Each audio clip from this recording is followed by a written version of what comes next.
Aloha mai kākou. Again, Aaron Mahi here for another Hawaiian Words of the Month. This being October, Ikuā, and we're doing words which warns people to take caution, to be careful, to be alert. The word this week is Nihi.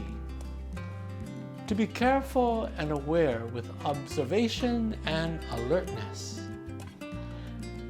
The phrase we have here is by our Queen Liliuokalani as she cautions Queen Kapi'olani making her way to the Golden Jubilee invited by Queen Victoria of England.